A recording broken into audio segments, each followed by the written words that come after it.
Welcome to Aired Out, brought to you by Capitol Showplace Montpelier and Paramount Theater Barrie at FGBtheaters.com, CW Print and Design in Barrie at CWPrintDesign.com, Peak Entertainment, PeakDJ.com, Cruise Planners, your land and cruise experts. In Vermont, CruisePlanners.com, Donnybrook Fight Promotions of Williamstown, CBDCrave.com. Presented by CVTV, Public Access Channel 192 and 194, CVTV723.org, Fontaine, Forestry, and Millworks, Route 14 East Montpelier. Custom orders, rough, kiln dry, plain, tongue and groove, or shiplap. FontaineMillworks.com and Fly on the Wall Productions. Now, let's get aired out.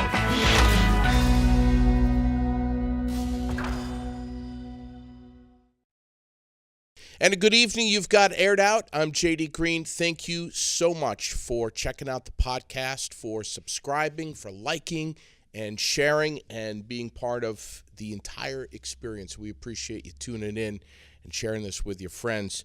Tonight we have actually two guests that are going to be on. The second one is going to be Buzzy Fisher, who I'm so excited to bring on a camera here in just a little bit. We're going to be talking about the Just Breathe Suicide Awareness Walk, which he is one of 6, I believe, organizers of this coming Friday night in Barrie at Thunder Road. And I have with me Debbie Haskins with the Center for Health and Learning, which is a training organization. You were just telling me a little while ago, you work with, everyone. Teachers and the community to teach them about signs and symptoms of suicide. Probably not the most joyous of conversations and topics to have, but nonetheless, something that is so important. And when Buzz reached out to me and said, "Hey, would you like to have us on the podcast?" I didn't have to think twice about it. This is so. You guys, first off, I'm going to tell you right now, please come back and let's have you again, maybe sometime this summer. It's a subject that's got to be addressed more, I think, in our community, everywhere. But definitely in our community. So thank you for being here so much. I really appreciate your time. What a hot topic these days. I mean, you've got all kinds of stuff here, but this is something that you do for a living, trying to prevent this. What do you do? So I really want to first just thank you for taking the time to talk about this difficult topic. Sure. For many people, it's a subject that they'd rather not talk about. Of course. And certainly one of the things that we know in the field is, and I've been doing this work now for almost 30 years, is that we need to be talking about the difficult things, not just the things that go well in our life. I'm fortunate I don't live too far from here. I live right in North Calais, Vermont, so I'll take you up on that. Please. Coming back this summer and talking more about this, because I am very passionate about it, because by talking about it, by helping educate people about signs and symptoms, we can make a difference before it happens, before someone thinks about it. What most people don't realize is that 3 people die every 3 days. Someone in Vermont dies of suicide. In Vermont. We're the second highest in the nation, and we've been increasing, followed by Alaska. And there's some similarities to the 2 states and why this has happened. But before we go into the sort of the whys, I think it's really important that we really want to make sure that if someone's listening to this broadcast, that they know that they can talk to their mental health agency, that there's an 800 number, that there's national organizations, the National Suicide Hotline, that there's local text numbers that people can text on. We really want to make sure that if you're thinking about suicide, it's okay to talk about it. That's help-seeking behavior. Sure. So the work that we really do is try to encourage people to understand that it's okay to talk, not just about suicide, but any difficult issue. And that to get help is not a sign of weakness. It's actually a sign of mental health. Yeah. That when we're trying to cope with life and its ups and downs, is that those moments that are really difficult, we can get through if we breathe. And that's why I really love the topic that they've got, Just Breathe, because there's this short window where we think things are so overwhelming that we can't live through them. And we know that if we just breathe, reach out, and help someone to talk about it, that they're less likely to attempt their life, taking their own life, they're also less likely to ever attempt on their own life. Yeah. So that intervention is huge. I'm sure you've chatted with folks, I know I have, but especially in your line of work, where they go back and say, you know, I'm so glad that I didn't take my life, because looking back now, 10 years, 5 years later, whatever, man, it just wasn't worth it. I'm so grateful that I didn't do it. There seems to be suicide is a subject that's changing so much. It seems like it's so different now than it was maybe 20 or 30 years ago. There's a lot more discussion about veterans and suicide, and PTSD working into the equation. These veterans that are coming home with PTSD, that it's quote-unquote incurable. There's so much chatter these days about, it's just part of our culture and our society, about children committing suicide, which was like almost unheard of maybe 20 years ago. It's just, not that it didn't happen, but it was nowhere near as prevalent. There's cyberbullying. I mean, there's so many different ways. You're right. That kids are growing up today totally different from the way you and I grew up, which was much simpler times. And now kids at age 10 or 11 or 12 have so many more stressors in their lives than you and I did. Things that can trigger this. And it's, so you're getting into schools. I mean, we've been very fortunate because we've been into nearly all the high schools throughout Vermont. And of course there's a huge turnover. And what we do is we want to have everybody educated, not only schools, because while I would absolutely agree with you that our youth are incredibly vulnerable and incredibly likely to think about this, and it is in the media, and there is bullying, and it's a whole different world, and we talk about all of those things with schools. Actually, middle-aged men here in Vermont are the highest age that are taking their own lives. So when you talk, and of course, we also know that Vermont is aging, and our aging population is much more likely to think about suicide. So this is a community, and when I say community, I mean Vermont community. We need to have everyone understand is that there's no one reason that someone takes their life. A lot of times, our press actually does a disservice because they focus on the last thing that just happened. We know that it's usually untreated mental illness and substance abuse 90% of the time play a role in this. And Vermont's done some really wonderful things about trying to turn the tide. We have all pediatricians have conversations with youth now about suicide. And when you go in your doctor's office, regardless of your age, that's one of the questions now is, are you suicidal? Are you safe? Are you thinking about suicide? And you're right.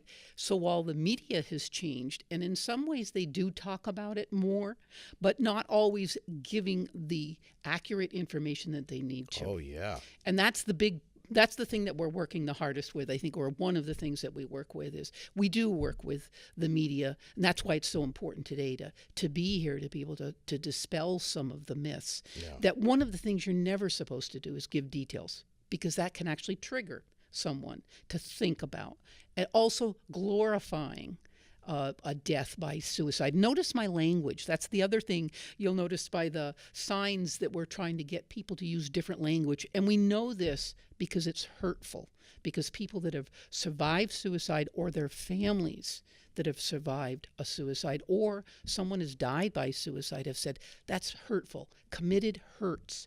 They didn't want to die. It's what you said is it changes once you sit back and you take that breath. How do you penetrate pride? How do you penetrate an embarrassment factor? Or because there is a massive stigma that goes with it.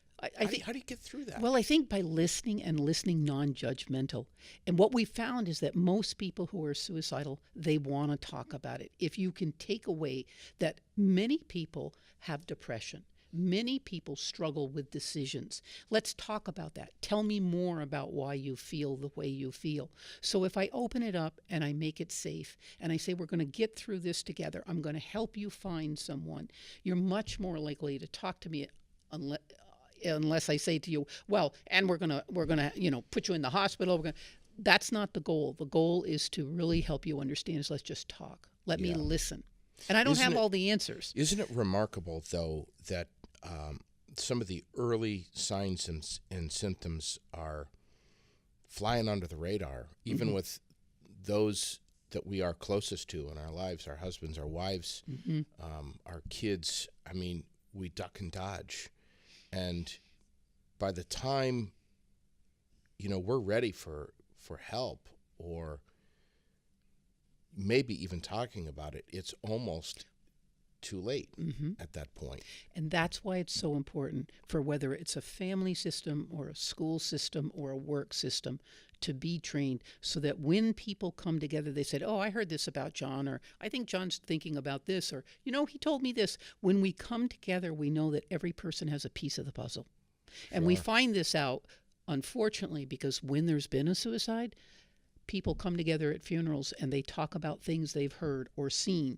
And it takes courage to come up to somebody and say, I'm concerned about you. Or, are you really thinking about suicide? And you actually have to say the words. Yeah. And it's a buzzword. It is. And it's hard to do unless you've practiced it a little bit. And even then, it's sometimes hard. I've been doing it for a lot of years. But it's still hard when somebody's really struggling. And sometimes they'll say no. And you think, I think they really are. I think I'm really still concerned. So you say that.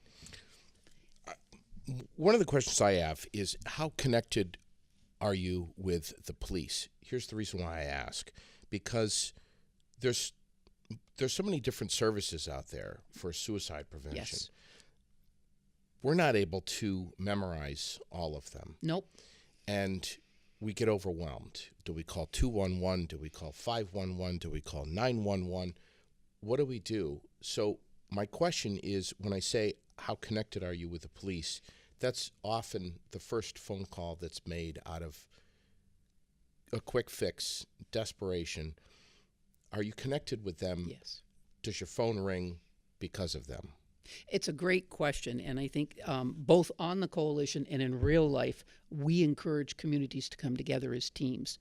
So it's the mental health agency, the mental health workers, the police. Because one of the things that most people don't know in Vermont is that when you're worried about someone and you've called them or you've emailed them and they haven't responded, you can call your local police and ask them to do a welfare check. And that welfare check is just that, to make sure they're okay. To knock on the door, to go in if the door doesn't, if nobody answers, and say, are you okay? And that's that first step, because someone may not be okay in that moment. So that's one avenue to call, is the police. The other avenue, of course, to call is the local mental health agency to find out who their crisis workers are and are they willing to do some work. The other thing is families know so much more than sometimes they're willing to say. And I understand why that is, but families can really rally. And we really want families to be safe. So I don't want a family member to go in if they think somebody's got a gun. And so that's where I am calling the police. But they are actually at the table having this discussion with us because they too also are working with the mental health agencies wanting to make that inroads, because we always want to do prevention. We always want to do intervention. We don't ever want to have to do postvention, which means the suicide has been completed and someone has died from it. How has social media impacted your job and the goals of your organization? Has it hindered you? Has it helped with intervention? Well, it has. It's like everything with social media. There are pros and cons. Sure. The pros are we have text lines. We have many sites that are very helpful that you can get immediate help and have conversations with people. And you can text and you can read about it and read other people's stories about when they were there. Unfortunately, the downside of it is there's also a lot of social media that talks about ways to take your own life, yes, talks about depression in a very negative way and out of it. And when there's been a suicide, an awful lot of rumors get spread. And that's actually a danger to everybody involved, because it can exacerbate the problem. And other kids who are thinking about it read it and say, well, oh, she took her life. I'm going to be famous. I'm going to take mine too. Sure. So we have to work really hard with schools when there are kids talking about suicide, or an agency, when they're talking about it and they're using social media. We actually encourage them to have someone on staff who's reading that, who's actually making that intervention and making connections so that we can make sure that everybody's safe. But it's a huge thing both ways, and I would say that about most things, about drugs, about bullying. There's some great sites about all of this for information, but there's also that other side of what I call the social media quagmire that's very dangerous. Of course. So for parents, it's really important to know what their kids are reading and watching. I would be surprised if there was anyone that was watching or listening to this podcast right now that wasn't impacted directly or indirectly from suicide. And I think, and including yours truly, but I think, one of the things that we hear so much is, I can't believe that he or she would give up their life when the going gets tough. And let's be honest, sometimes it can be really tough. Yep. And life can be a gigantic pile of shit for a long time. Not just, a month or two here and there, right. but a long time. But we're surprised that someone would take their life and leave behind children, a job, whether it's well-paying or not, a wife, parents, and some of us take the response, the reaction of anger. We say that they're selfish. How could they possibly do that? But at some point, they have crossed a line where their pain and suffering is greater Correct. than them thinking logically about, I'm leaving my children behind to live out the rest of their life without a father or a mother. Remember, we're also looking at it after the fact, which means we have some perspective that a person who perhaps has a mental illness or substance abuse doesn't have in that moment. Sure. And you're absolutely right. The thinking through, the coping, the skills that we have when we're healthy, that we hope that our youth have, our adults have, sometimes get skewed, like you said. And when we have chronic pain for long periods of time, and like you said, whether it's mental pain or emotional, physical or hardships or poverty, when all of those are on our plate and we feel like we're hopeless, and we know that these two factors, feeling hopeless and that I'm a burden to someone, are incredible risk factors. Of course. So hopefully people notice that about us. I've done permanent damage. This will never rectify itself. I will never be able to restore hope. That's it. Hope is huge. Hope is huge. That word can be incredibly wonderful, but it can be incredibly dangerous. Absolutely. Because if you've lost hope, nothing else is going to follow underneath that. Nothing. I agree. And that's why it becomes even more important that someone can reach out and hear that hopelessness and say, you're not alone. Let me sit with you. Talk to me. And there's a whole training actually for clinicians that go through with actually sit with people who are on the high spectrum around this hopelessness and say, talk to me about what's going on in your life. Let's see what we can help you with. Let's see. We don't have all the answers. And it's not going to get fixed tomorrow. And it's not going to get fixed tomorrow because, of course, you and I both know life never happens that quickly either. I mean, when we get there, it took us a while to get there. The other thing is whatever, I'm never going to leave you alone if you're thinking about suicide, because that's just a clear thing because in that short period of time, you could do something impulsive. Because that's one of the things we know about suicide, actually. Even though I may think about it for a long time, I may not do it. So that's why the whole piece about taking guns, taking keys, making sure you're safe, making sure the people around you know how to keep you safe. But it takes long-term work. And remember, if you have a depression that's debilitating along with, say, a physical illness, you're going to perhaps need some other kinds of help, whether it's through a doctor, and it's working with a team of people that can really help you. You're absolutely right. This is not a quick fix. That's why, if we back it up, that's why we always want to do prevention.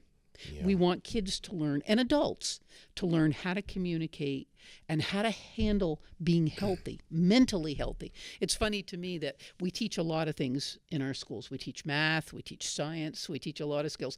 But actually, what happens, and when things are going great, JD, when things are going I'm great, so glad you're saying this. It's so true. I just think it's a whole skill set that we need to, not just youth, but our young adults. So when I'm out of high school and I'm not connected to all my friends anymore, what do?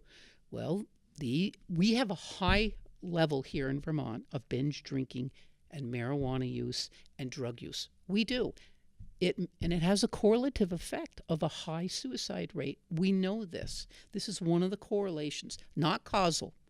So we need to help our youth and our young people make decisions when they're disconnected. Because when you're disconnected and disenfranchised, you don't have the support systems, Right. the people. Which is everything. That's the foundation of It is. survival Yes. on so many different levels. You know, with the aging population that you mentioned earlier, great point.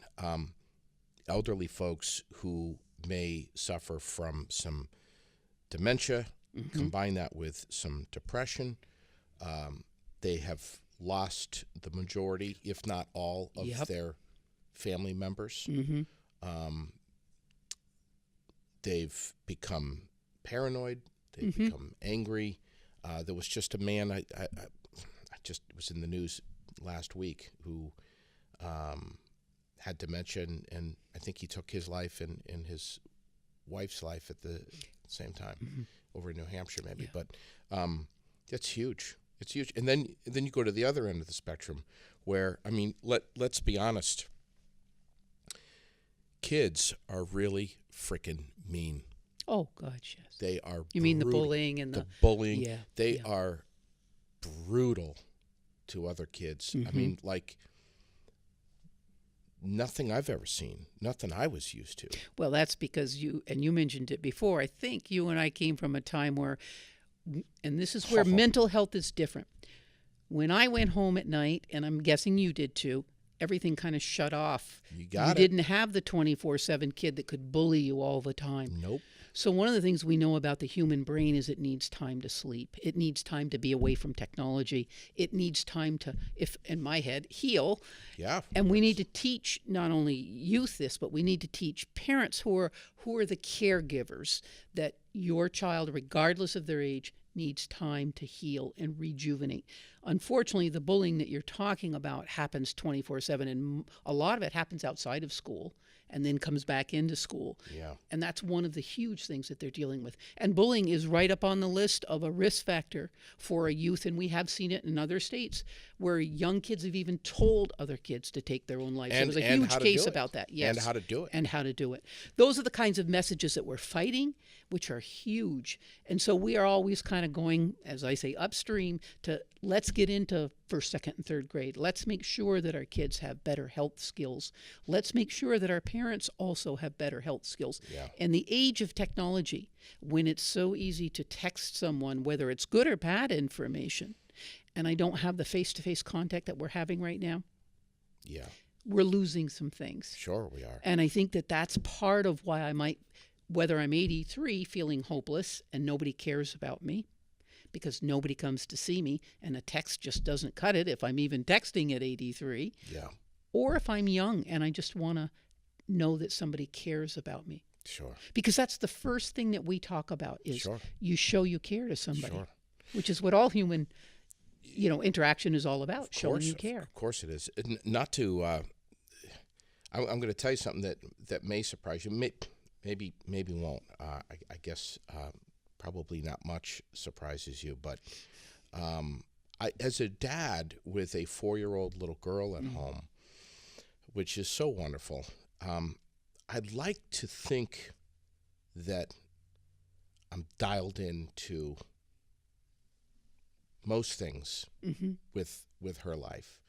I like to think that I'm aware of positive messaging, reinforcing good things, protecting her from so much of the crap that's out there. And there's a whole lot. There's of a crap. whole lot. I mean, I agree with you. You just look on Netflix. I mean, there's educational stuff, but there's so much crap that just has no substance to it.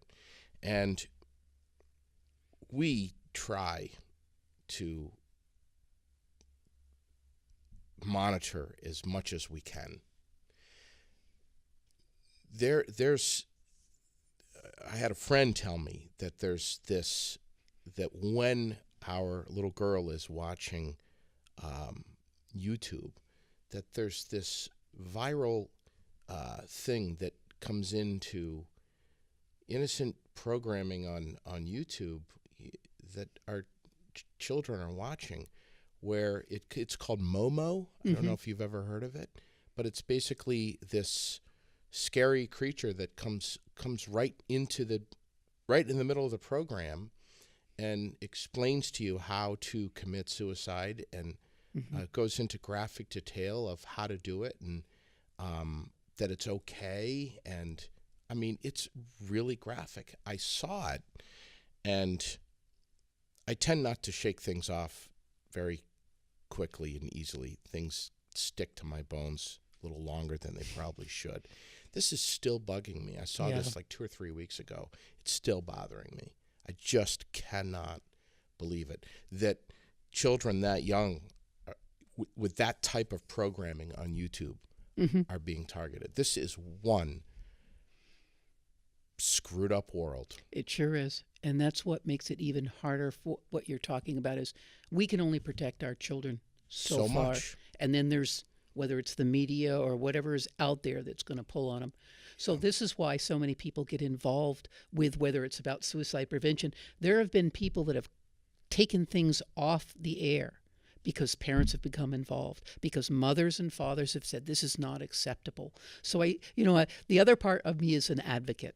I'm an advocate when I see something that's not okay, whether it's like you said, whether it's the YouTube or the games that kids are playing that teach kids how to kill, and that it's okay to kill, and that's the whole goal is so that's a whole another piece. So I think that we have to be advocates both for our youth and to the best of our ability for our society about what's acceptable and what isn't. Sure. It's been amazing to chat with you. You, I'm assuming, are going to be there Friday night? I hope to be, yes, for and at least part of it. This is at Thunder Road, Just Breathe Suicide Awareness Walk. It starts at 6 o'clock. It goes till 9. Buzz Fisher is one of the organizers of this. He's going to come on here in just a minute and tell us more of what you should know if you're planning on going. Yeah. Even if you're not planning on going, things that you should know. I think it's fantastic that he has organized this with a few others, and thank you so much for being there ahead in advance. It's coming Friday night. How can folks, I'm grabbing my pen here, learn more about you? How can they get in touch with you? Well, I'll give them my business. They can call me 456-1479. So anything I've said, I live right in Calais. You can call me and have a conversation. This is Debbie Haskins from the Center for Health and Learning. They can also go to the VTSPC.org website. Everything that I've been talking about, not only the statistics, it's not a crisis line, but you can get all kinds of information and statistics. They can call their local mental health agency if they're thinking about suicide. They can call 911 if they know of someone who is, thinking about suicide. So there's lots of options that we have. People in Vermont can use when they're in this place. So it's not hopeless. It's not helpless.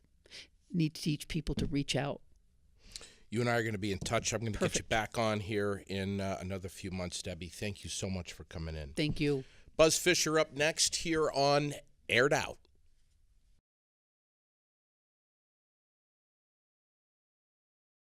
Back in the second half of Aired Out, I'm J.D. Green. Thank you so much for subscribing and checking out the podcast. Brought to you by Fontaine, Forestry, and Millworks, Route 14, just below Bragg Farm.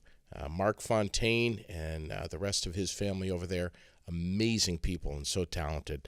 Buzz Fisher is next to me. Everybody knows Buzz Fisher. He's all over Facebook. Creative Outbursts is the name of his photography company. One of the most talented photographers in this entire community, and someone whom I have known for a long, long time. I'm so happy to have you in here, brother. You reached out to me a few weeks ago and said, doing a suicide awareness event, and I said, great. Where? And you said Thunder Road. I was so surprised by that. Yeah. What's the story? As you mentioned, we've known each other a long time, and I've been pretty busy with my photography. Part of that is I've been an infield photographer at Thunder Road for the last 10 years. I started there in 2010, and it's their 60th anniversary. So it's a very strange web that kind of weaves itself together. In January, the end of January, I was talking to an old friend of mine. We were friends from the mid-'80s. We hadn't talked to each other for a while. And we were just kind of chatting, and there had been a number of suicides in kind of a short amount of time in our area, Williamstown, Barrie. And we were like, Jesus Christ, what is it? It doesn't make any sense because it's such a break in mental health. It's so hard to understand what causes people to go that far. To go. I mean, I think we all, tend to have moments.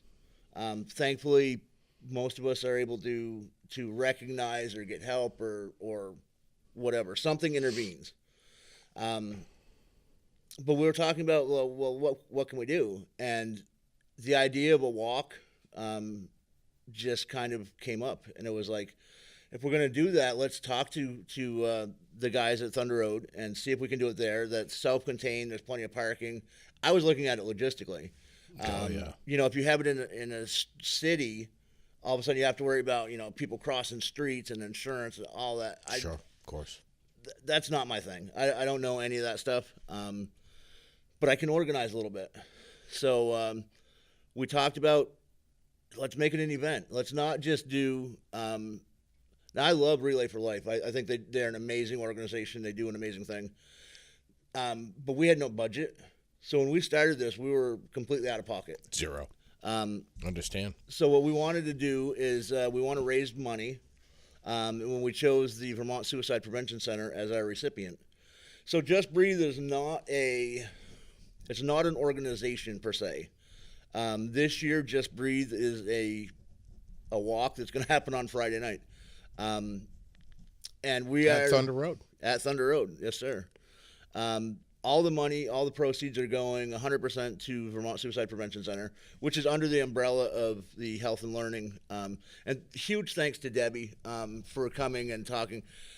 I'm not good with all the stats and the statistics, and I don't know those reasons why or the underlying factors and that stuff.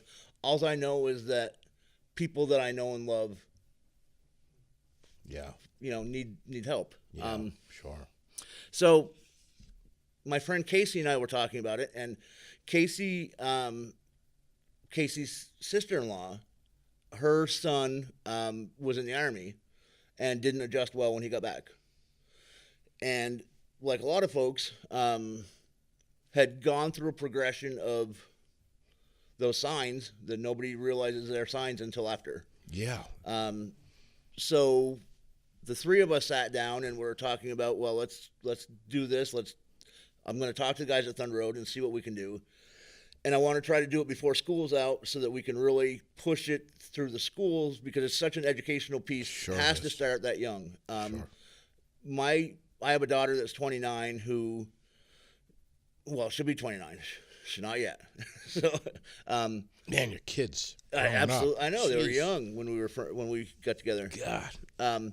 But she went through a pretty rough time for a long time. Her mom and I were divorced, all that stuff. But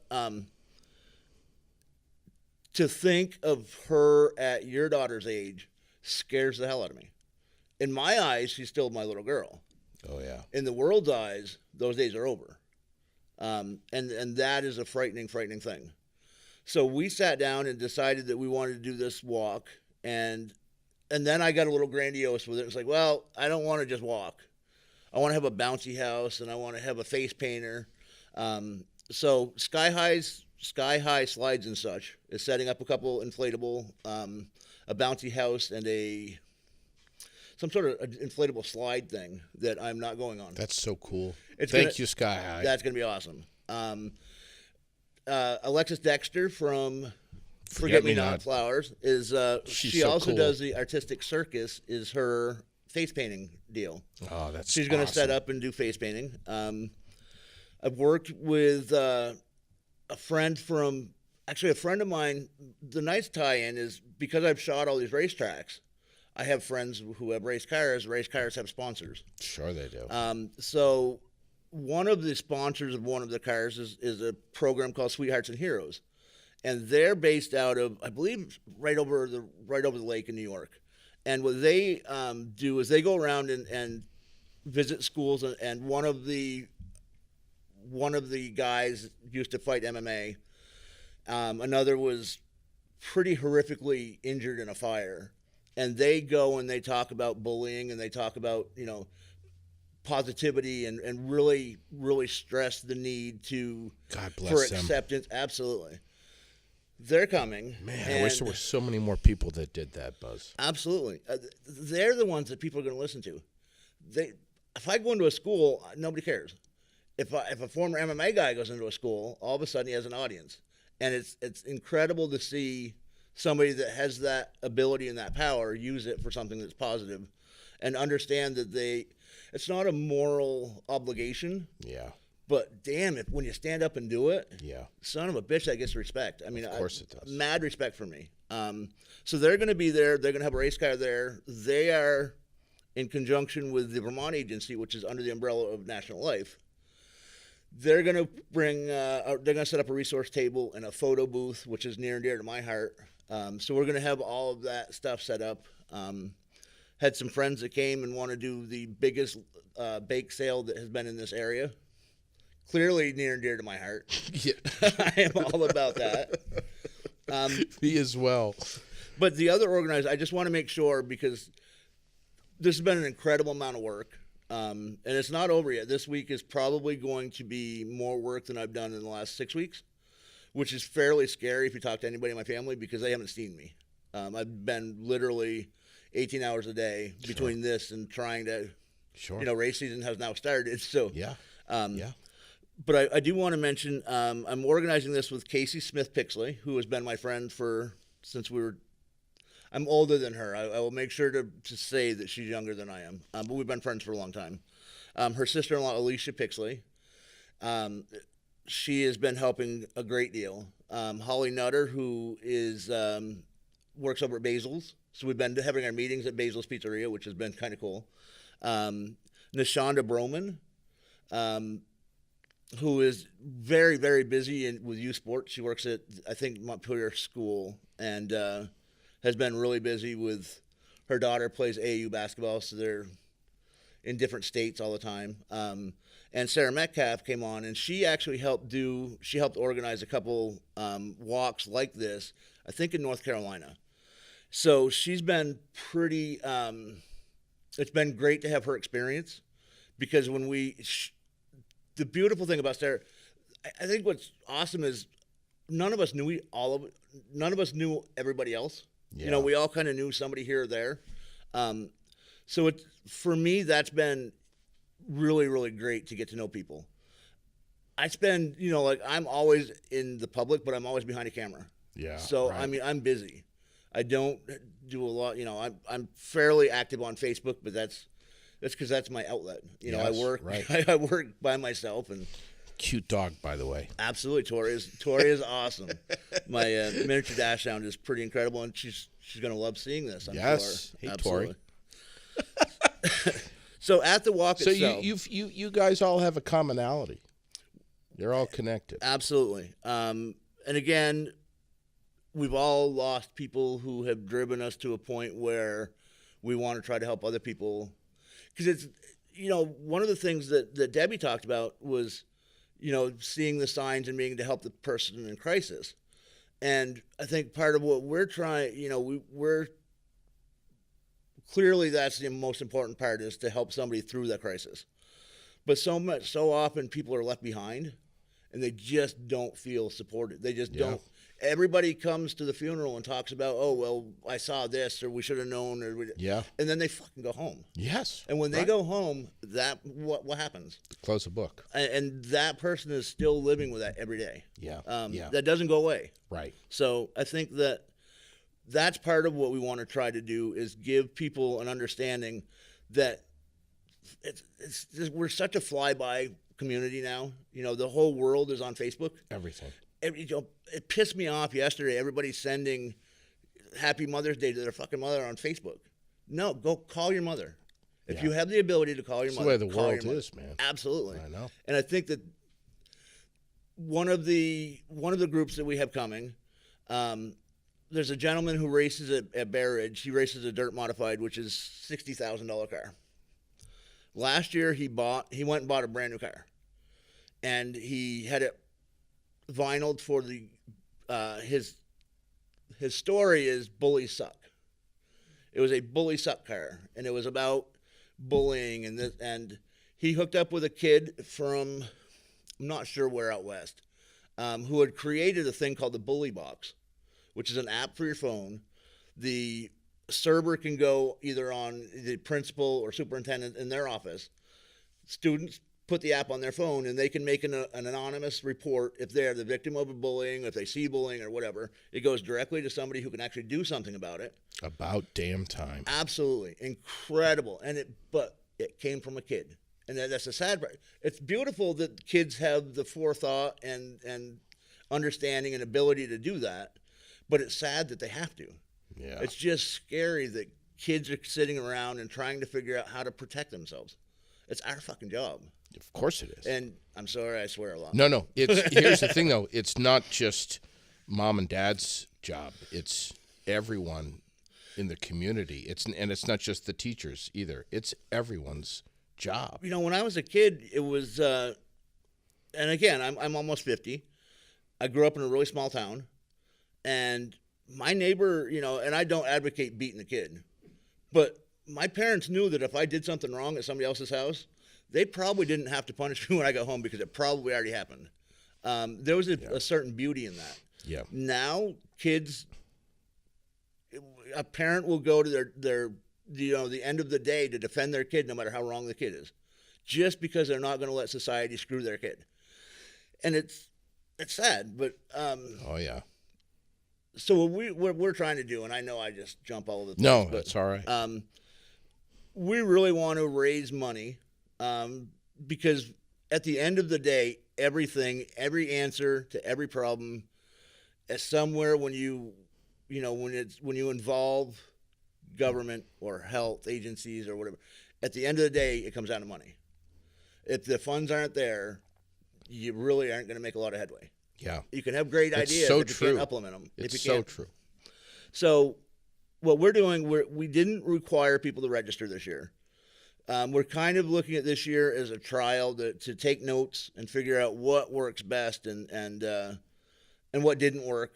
So we're not requiring registration. We're not requiring people to form teams. Everything is by donation.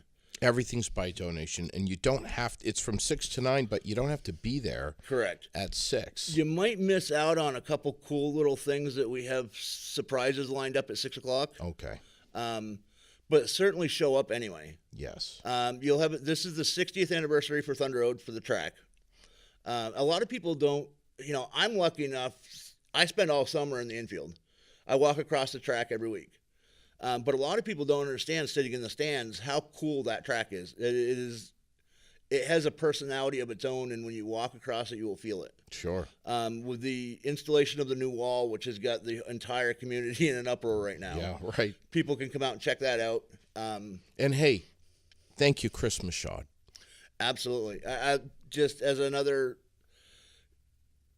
today in my mailbox was a season pass for Thunder Road to give as a raffle prize. That's a $250 value. Speaking of raffle prizes, I can't list everybody who has given us one because it would be longer than this table. but we're going to have probably somewhere close to $2,500 worth of raffle prizes. Wow. Which is pretty incredible. The community, everybody that we talked to couldn't give us stuff fast enough. I mean, they just lined up and were so thankful. And I write a little bit. I don't know if you remember that, but Oh, yes. I have a lot of friends who donated autographed books.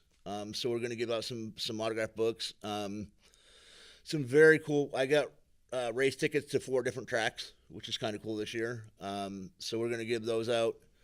But it's going to be basically, I do want to make a special mention of one particular race team who's coming. Cooper Bouchard drives the number 7 Tiger Sportsman, and his mom, Tanya, has been absolutely incredible help for me. She put together 6 gift baskets for the raffle, donated some other stuff, some of the logistical stuff, some raffle tickets and this and that, just because she really believes in what we're doing, and Coop's that's cool. pretty cool. Yeah. Wow. But we're gonna one thing that I do want to mention that we've been kind of running it all on a Facebook page, because that's the way the world works now, as you said. Yeah, it's an event. Absolutely. Please share that, folks. Please find it, share it. Absolutely. If you look up Buzz Fisher, you can find my page, and I certainly have shared that numerous times. If you do an Just Breathe VT on Facebook, that should take you right to the page. And from there, look at the link for the event. And on there, you actually will have a photo of all of the raffle prizes. Each one of them, I put a photo up and the value and all that stuff. Some of them are going to get combined because you're going to have like a $200 prize, and then over here you have some $20 gift cards or this. So we're going to combine some stuff and make some mega prizes. I think that'll be kind of cool. Do you have any speakers, or is there music? We're gonna have we are gonna have music. We have DJ Rabbit is scheduled at this point. He's going to do some magic. We talked to Sherry Lamberton. Yep. But she's booked at another location for that night. Yep. We're hoping, she's trying to make it work with her schedule to be able to sing the national anthem for us. Okay. I think that would be pretty special. Such a great lady. Absolutely. And she's loaned us the equipment for DJ Rabbit and him to be able to do his thing. Wow. And we have the gentleman from Sweethearts and Heroes I mentioned a little while ago. He's gonna speak. I'm gonna talk a little bit, but as you can see, I stammer. So we'll see how that goes. I may get booed off the stage. I want to find Sweethearts and Heroes. How do I find them online? Do you know? I believe if you go on Facebook and look for Sweethearts and Heroes, you will find them. Okay. Facebook really is. Facebook is incredible. It's everywhere. I only joined Facebook so I could keep up with my daughter years ago, because that's brother. I love your rants on Facebook. I want you to come in here and read some of those every now and then. It would be so much It is fun. pretty amazing how many times I have people come up to me and just thank me for being so brutally honest. It is so awkward because Wanda doesn't have Facebook. Yeah. So she hears about my rants from everybody else, Right. which is hilarious. So I just sit back and smile, and she gets embarrassed, as she should probably. Yeah, right. I just figured I've lived a long time, and if I'm going to get thrown off because I say something, then have at it. The days of agreeing with people to make them feel better have long passed. I've kind of come about face a little bit, and I've noticed. Have you? I have a little bit. A little bit. I think that the thing that's so great about you is you say it like it is, and when it comes to suicide, I didn't realize that you were impacted by yes, sir, by suicide. I'm sorry to hear that, but when I was real young, in fact. In doing some of the organizing for this, I looked up some statistics just because I want to know what I'm talking about. I'm not going to pretend to be an expert in anything, but I do want to know that Vermont, their suicide is so prevalent in Vermont. That's what Debbie was saying. Number 2 in the nation. And it's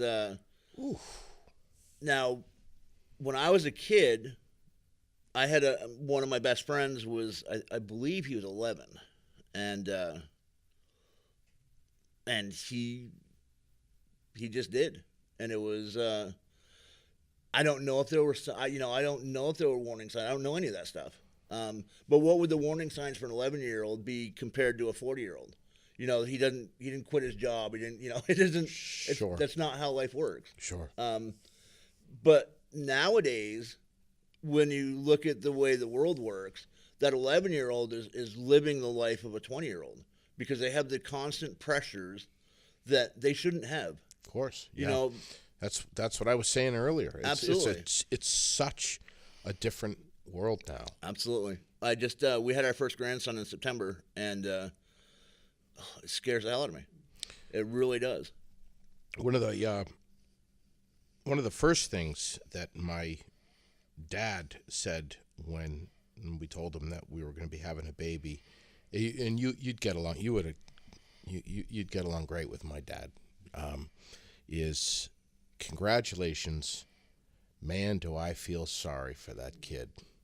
Absolutely. Because, I mean, my God, just forget about the internet. Just turn on the TV. I mean, there are so many, just the programming that's out there. There's so much crap, man. And it's funny. I mean, you remember, and Debbie remembers when we were kids, when you were a kid, we were digging holes in the backyard, climbing trees, playing with our big wheel, and throwing rocks, and building forts. Man, kids are coming home from school today, if they even have any homework. Right. And they're on Instagram, they're on Facebook. The shit is still spinning. Absolutely. And it does and as Debbie, right until they have exhausted themselves to fall asleep, probably too late. Right.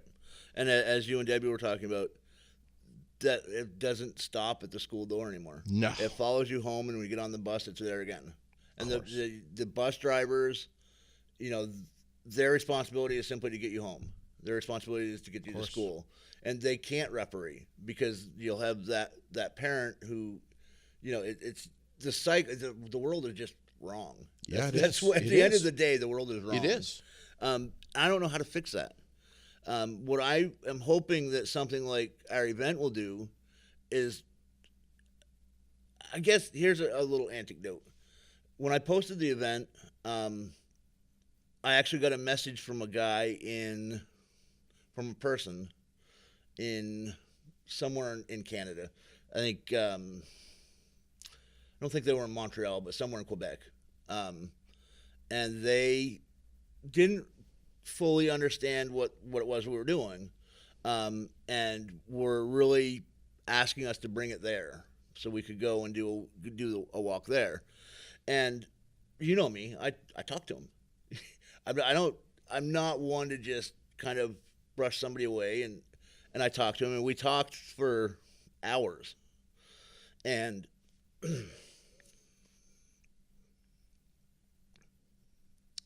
at the end of that, he thanked me because nobody had listened before. Wow.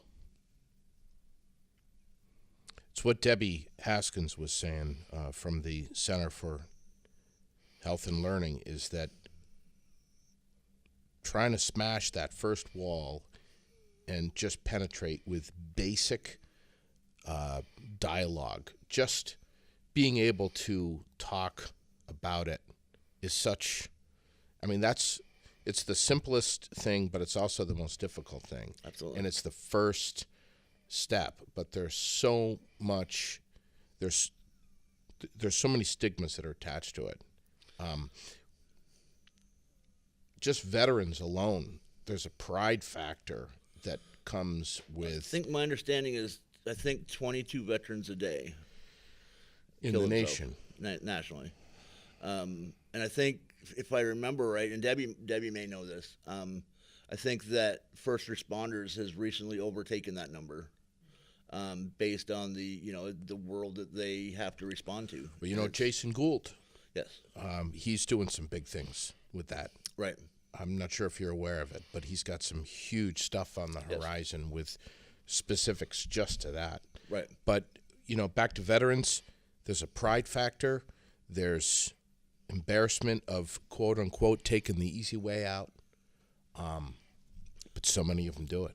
Well, and they hide it even from their best, closest friends Absolutely. and fellow veterans. And I think that what's hard is I can tell you that, for whatever reason, the world we live in, it is less embarrassing to tell you I have to go have a colonoscopy than it is that I have to go talk to a psychiatrist. Of course. And that's wrong. Mental health is more. You're right, and you're right. And it's absolutely. It's unbelievable how stigmatizing it is to just ask for help. Sure. I don't know how to fix that. And I think, Debbie and her organization and talking to folks and teaching them how to talk to other folks, I think helps with that. Yeah. But I don't know that I'm a guy. At the end of the day, I'm supposed to be strong. I'm supposed to have control of those things. And, I'm not supposed to cry on camera, Right. But it is what it is. It is what it is. And, I'll tell you, I've always been impressed with folks who have an uphill battle in front of them. You've got one in front of you, brother, by making this a subject that is more exposed and creating awareness and creating funds to try to help folks locally or otherwise. You got an uphill battle on you right in front of you, man. You and Debbie and the rest of you are you guys. You have a lot of work cut out for you, and I really admire that. I think one thing I want to make sure that I do is I want to talk just a little bit about the people who are sponsoring or are going to be there. Absolutely. Yeah. So, and I can't tell you specifically what these booths are going to look like, but I can tell you that Safe Art, which is a program out of Chelsea who uses artist therapy, they're going to be set up.